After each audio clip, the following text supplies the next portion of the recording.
आर्सेनलनं 23 वर्षाच्या premier league ट्रॉफीची वाट बघितली. ती ट्रॉफी त्यांच्यापासून फक्त 5च विजय दूर आहे. कसं इकडे या हिशोब सांगतो. प्रीमियर लीगचं हे टेबल बघा. आर्सेनल आता टॉपला आहे, त्यांच्याकडे 70 पॉइंट्स आहेत. 31 मॅचेस त्यांनी खेळल्यात. सिटी नंबर 2 ला आहे, त्यांनी 30 मॅचेस खेळल्यात. 38 मॅचची प्रीमियर लीग आहे. प्रत्येक क्लबला 38 मॅचेस खेळायला मिळतात. म्हणजे मँचेस्टर सिटीच्या उरलेल्या 8च्या 8 मॅचेस जरी त्यांनी जिंकल्या तर त्यांचे जास्तीत जास्त पॉइंट होतील आत्ताचे 61 अधिक जिंकलेल्या 8 मॅचेसचे 8 त्रिक 24 बरोबर 85.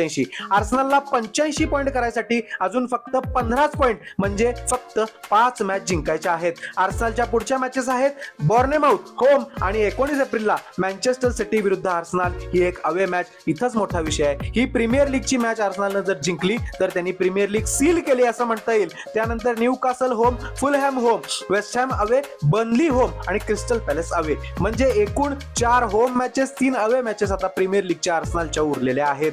आर्सेनलचा होम रेकॉर्ड चांगला आहे. काय होतंय हे बघायचं आहे. त्यामुळं 23 वर्षांनी आर्सेनल प्रीमियर लीग जिंकणार का? आणि 2 नंबरची जी सिटी आहे त्यांच्यासोबत रविवारी EFL कपची फायनल आर्सेनल विरुद्ध सिटी वेम्बली स्टेडियम वरती होणार आहे. त्या मॅचचे सुद्धा प्रिव्ह्यू करतोय. ती मॅच आपण लाईव्ह बघणार आहे. त्यामुळे अशा अपडेटसाठी दैनिक फुटबॉलला फॉलो करा आणि कमेंट सेक्शन मध्ये मला सांगा की आर्सेनल इथनं सुद्धा बॉटल करू शकते का.